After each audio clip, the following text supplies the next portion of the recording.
अस्सलाम वालेकुम जी। ये जी वीडियो तुसी देख रहे पे हो ना, ये मैं बनाई है तहसील मेयर मानसरा ग्रुप वास्ते।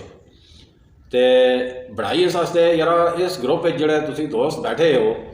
तुसी सारे ही बाशऊर दोस्त हो, तो जरगोई भी हो, तो गला समझने वाले भी हो। ज़ाहिर है तहसील मेयर साहब का ग्रुप है, तो इसे सारे लोग मज़ज़ और मोहतरम लोग बैठे हो ना। तो मैं तुसा वास्ते वीडियो बनाई है, गुजारिश वास्ते बनाई है, गुजारिश करने वास्ते बनाई है। मैं भाजी बैठे था पीडी प्रेस क्लब कसा ले पीडी प्रेस क्लब होना, कसा इस्लामाबाद प्रेस क्लब चलता रहना, पर इसलिए मैं पीडी प्रेस क्लब बैठे था और बड़े दिमाग गल आई है यार, मैं अपने शफी साहब के ग्रुप वाले सारे संगियां अगे गुजारिश की ना कराऊँ, तो मेरे मोहतरम तो मज़ज़ ग्रुप मेम्बरान तुसा अगे ये गुजारिश है जी कि पालो ये अगर लोग यूट्यूब पर ग्रुप बनाए थे, तो मैं भी शौक होया मैं भी ग्रुप बना के तो छियां भी कुछ जड़ियाँ बड़े को बन गया बना के तो चढ़ता रहना, तो ग्रुपा भी तुसा भी भेजदा हो ना। तो मेहरबानी उसी यार एक बटन जहा नाल होंदा सबसक्राइब वाला, तो नाल ही एक निक्की जी घंटी जी बनी दी होंदी है, तो मेहरबानी करके करो ना यार, सबसक्राइब तो कर छोड़ते करो तुसी सारे मोहतरम लोग हो मेरे वास्ते।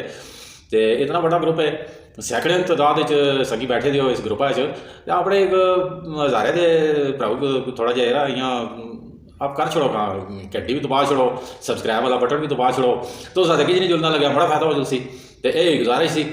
एक खास तौर पर अज मैं शेख शफी के इस ग्रुप वास्ते वीडियो बनाई है,